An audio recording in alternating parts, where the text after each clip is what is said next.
अस्सलाम वालेकुम everyone. Previously हम लोग फॉल्ट डिस्कस कर रहे थे।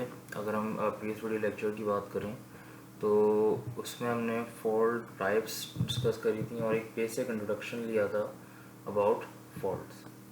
अच्छा, आज हमने लास्ट टाइम दो फॉल्ट टाइप डिस्कस की थी which are symmetrical faults and unsymmetrical faults. उनमें से आज सिमेट्रिकल फॉल्ट्स हम डिस्कस करेंगे। अच्छा, जब भी हम सिमेट्रिकल फॉल्ट या फिर बैलेंस थ्री फेज फॉल्ट की बात करते हैं तो क्योंकि प्रैक्टिकली अगर हम कोई भी सिस्टम देखें तो वहाँ पे हम ड्यूरिंग दी फॉल्ट चीज़ें देख तो सकते हैं, but we can not analyse anything in a live system because at that time जो ओवरऑल सिस्टम होता है वो बहुत ही डिफरेंट कह लें रिस्पॉन्स दे रहा होता है और and even it is not safe to perform any type of analysis. So for that reason हम करते ये हैं कि हम जो भी सिस्टम डिज़ाइन करते हैं उसके अंदर हम एक्चुअली जो थ्री फेज फॉल्ट एनालिसिस होता है उसको हम सिमुलेट करते हैं। अब उसको सिमुलेट करने से मकसद यही है कि हम उसको ऑन पेपर कुछ कंडीशंस बनाते हैं जो कि एक्चुअल सिस्टम में जो चेंजेस आ रहे होते हैं उन्हीं को क्या कर रही होती हैं, सिमुलेट कर रही होती हैं। तो यहाँ पे अगर हम कंसिडर करें थ्री फेज फॉल्ट तो वी कैन एज्यूम के तीनों फेजेस जो होंगे वो eight the same time short circuit होंगे। अच्छा, उसके बाद इवन एट दैट पॉइंट जब हम सिमुलेट करने जाएंगे तो हम क्या करेंगे कि जहाँ जहाँ जो एक्चुअल जो फॉल्ट की लोकेशन होगी उस पॉइंट पे हमें फॉल्ट इम्पिडेंस कनेक्ट करनी पड़ेगी जो कि ये बताएगी कि भाई ये जो पॉइंट है या फिर ये जो एरिया है ये क्या है, फॉल्टी है। देन जब हमारे पास एक फॉल्ट इम्पिडेंस वहाँ पे क्रिएट हो जाएगी उसके बाद उस फॉल्टी नेटवर्क को सॉल्व किया जाएगा using Thevenin equivalent network. Thevenin equivalent network के अंदर भी हम लोग जो मेन फोकस होगा हमारा वो फॉल्ट पॉइंट होगा। आफ्टर दैट हम अगेन बस इम्पिडेंस मैट्रिक्स यूज़ करेंगे। रीज़न ये होगा उसके अंदर कि जब हम बस इम्पिडेंस मैट्रिक्स की बात करते हैं तो उसमें जो डायगोनल एलिमेंट्स होते हैं उसके ऊपर टोटल जो रेजिस्टेंस होती है उन बसेस के अक्रॉस वो शो हो रही होती है। तो यहाँ पे इसका फ़ायदा यही होगा कि डायगोनल के ऊपर हमें थेवेनिन इम्पिडेंस जो कि नेटवर्क की होगी वो ईजिली मिल जाएगी। उसके बाद हम कुछ एजम्पशंस करते हैं जिसमें फर्स्ट एजम्पशन ये होती है कि बिफोर द फॉल्ट सिस्टम क्या है, सिस्टम एक बैलेंस स्टेडी स्टेट में कंसिडर किया जा रहा है।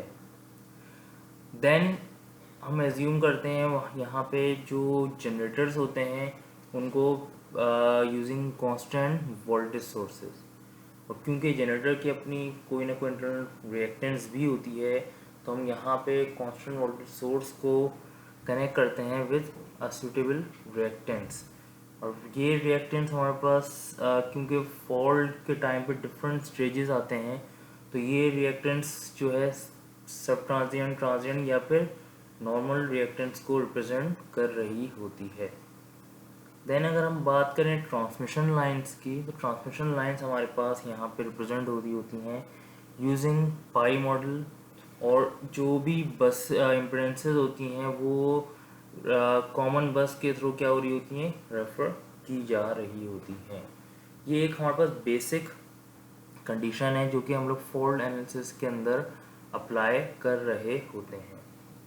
अब थोड़ी सी बात कर लेते हैं इसी थ्री फेज फॉल्ट करंट की सिंक्रोनस जनरेटर्स के अंदर। जब हम बात करते हैं three phase fault current transient in synchronous generator तो यहाँ पे हमारे पास होता ये है कि ड्यूरिंग द फॉल्ट जनरेटर के अक्रॉस जो वोल्टेज होता है वो शूट अप करता है।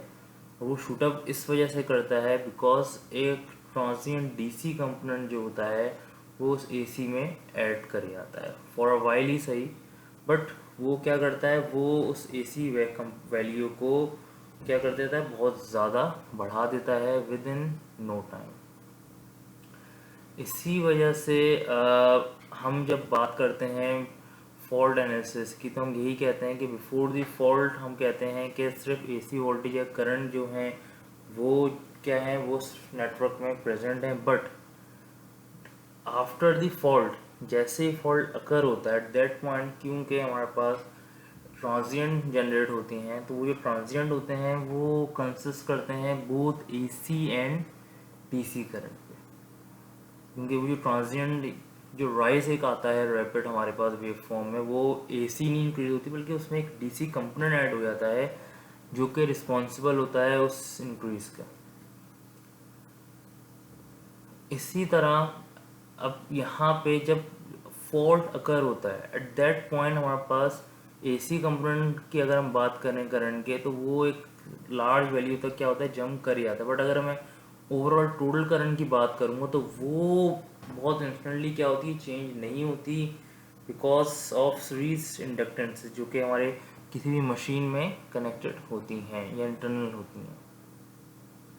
अच्छा, उसके अलावा जब हम बात करते हैं ट्रांजिएंट डीसी कंपोनेंट की, तो वो हमारे पास जो है वो वैल्यू हमारे पास अच्छी खासी लार्ज एनफ होती है, इतनी ज़्यादा होती है कि अगर हम उसको कंसिडर करें with reference to some of AC and DC component just after the fault, तो वो वैल्यू जो है वो हमारे एसी करंट की वैल्यू जो होती है उससे बहुत ज़्यादा डिफरेंट आ रही होती है।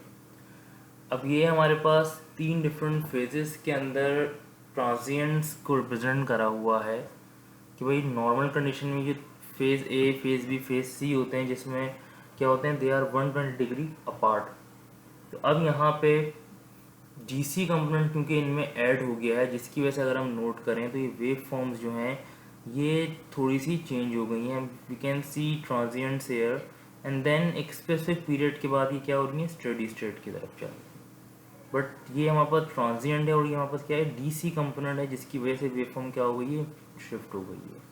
सेम यही डीसी कंपोनेंट फेज बी में भी नज़र आएगा, जिसकी वजह से वेव हमारे पास क्या हो रही है, ऊपर की तरफ शिफ्ट हो चुकी है। This is the DC component. And then phase C में भी यही डीसी कंपोनेंट हमें नज़र आ सकता है।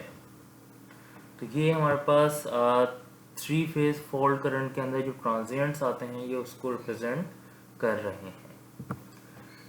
अच्छा, उसके बाद जब हम बात करते हैं सिंक्रोनस जनरेटर का, तो यहाँ पे हमारे पास जब भी हम बात करेंगे फॉल्ट की, तो होता ही यही है, जैसे ही क्या होगा, फॉल्ट अकर होगा तो हमारे पास जो फ्लो ऑफ करंट होगा वो बिल्कुल डिफरेंट हो जाएगा।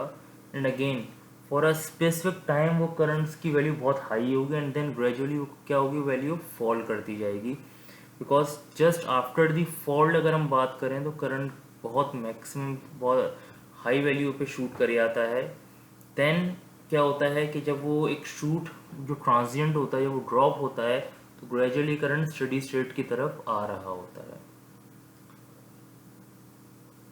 तो इसी वजह से हमारे पास जब हम इस फॉल्टी सर्किट को स्टडी करने जाते हैं, तो क्योंकि हमारे पास before the fault, after the fault जो है, जो ट्रांजिएंट्स हैं उनकी वजह से करंट में बहुत ज़्यादा चेंजेस आ रहे होते हैं। तो यहाँ पे हमें इसी वजह से क्या करना पड़ता है, रिएक्टेंसेस और करंट्स को भी डिफरेंट वे में कंसिडर करना पड़ रहा होता है।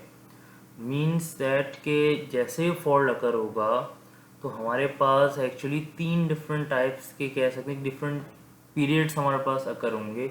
फर्स्ट होगा सब ट्रांजिएंट पीरियड, जो कि जस्ट आफ्टर द फॉल्ट होगा। एट दैट पॉइंट हमारे पास जो वेरिएशन होगी वो बहुत ज़्यादा होगी। Then we have transient period. Transient period में वेरिएशन हो रही होगी। वेरिएशन से मुराद ये जो हमारे पास यहाँ फ्लक्चुएशंस हैं वो हो रही होंगी, बट इतनी रैपिड नहीं होंगी। एंड देन स्टेडी स्टेट में क्या होगा, नॉर्मल कंडीशन पे आ जाएगा।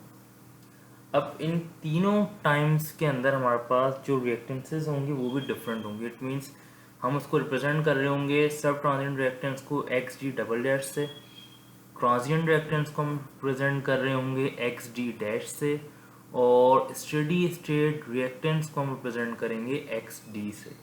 क्योंकि इनिशियली हमारे पास करंट बहुत हैवी होगा, तो एट दैट पॉइंट हमारे पास अगर हम बात करें एक्स जी डबल डैश की, तो वो रिएक्टेंस जो होगी इनके सब ट्रांजिएंट रिएक्टेंस सबसे कम रिएक्टेंस कंसिडर की जाएगी सर्किट के अंदर। After that we have transient reactance, और फिर हमारे पास आएगी स्टेडी स्टेट रिएक्टेंस, यानी कि रिएक्टेंस हमारे पास सबसे हैवी होगी कब, स्टेडी स्टेट के टाइम पे। बट ड्यूरिंग ट्रांजिएंट एंड सब ट्रांजिएंट कंडीशन वहाँ पर रिएक्टेंसेस क्या हो जाएंगी, कम हो जाएंगी।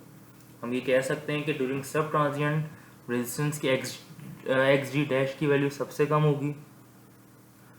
उसके बाद हमारे पास एक्स जी डैश की वैल्यू आएगी एंड देन फिर एक्स डी की वैल्यू आएगी। तो we can say X G double dash is less than X G dash and X G dash is less than X D. At the same time जब हमारे पास यहाँ पे x G double dash सबसे कम है तो सबसे ज़्यादा करंट भी इस पॉइंट पे आएगा, यानी कि हम कह सकते हैं कि आई डबल डैश क्या होगा, सबसे ज़्यादा होगा, जो कि होता है सब ट्रांजिएंट के वक्त हमारे पास करंट की वैल्यू मैक्सिमम वैल्यू पे, मैक्सिमम स्टेट पे चली जाती है। देन हमारे पास ट्रांजिएंट करंट आता है एंड देन हमारे पास स्टेडी स्टेट करंट एग्जिस्ट करता है। तो ये हमारे पास डिफरेंट मैग्नीट्यूड्स कहलाएंगी ड्यूरिंग द शॉर्ट सर्किट, और ये सब मैग्नीट्यूड्स क्या होंगे, डिक्रीजिंग ऑर्डर में होंगे। It means I double dash जो होगा वो ग्रेटर देन होगा आई डैश के, एंड आई डैश जो होगा वो ग्रेटर देन होगा आई के, यानी कि स्टेडी स्टेट करंट के। और जब हम बात करेंगे स्टेडी स्टेट करंट की, एट दैट पॉइंट होगा यही कि जो डीसी कंपोनेंट की हम बात कर रहे थे वो रिमूव हो चुका होगा और हमें यहाँ पे एक्चुअल क्या होगा, एसी करंट ही मिल रहा होगा। अच्छा, अब जो जिस तरह मैंने बात की कि भाई हमारे पास जो फॉल्ट अगर होता है उस वक्त 3 डिफरेंट पीरियड्स आ जाते हैं, 3 डिफरेंट फेज आ जाते हैं फॉल्ट करंट के। तो उन तीनों फेजेस की अगर हम बात करें तो उन तीनों फेजेस में हमारे पास डिफरेंट कंडीशंस अकर हो रही होती हैं। हमारे पास देखा जाए तो 3 डिफरेंट पीरियड्स ऑफ टाइम आते हैं। फर्स्ट है सब ट्रांजिएंट पीरियड, सेकंड है ट्रांजिएंट पीरियड एंड थर्ड है स्टेडी स्टेट पीरियड। जब हम बात कर रहे हैं सब ट्रांजिएंट पीरियड की, तो सब ट्रांजिएंट पीरियड वो पीरियड होगा जो कि जस्ट आफ्टर द फॉल्ट अकर होगा एंड एट दैट पॉइंट जो शॉर्ट सर्किट करंट होगा वो बहुत ज़्यादा होगा। आप यहाँ पे देख सकते हैं इस वेव फॉर्म के अंदर कि जो स्टडी सब ट्रांजिएंट पीरियड है एट दैट पॉइंट ये वेरिएशन क्या है हमारे पास, बहुत रैपिड है। This is the sub transient envelope.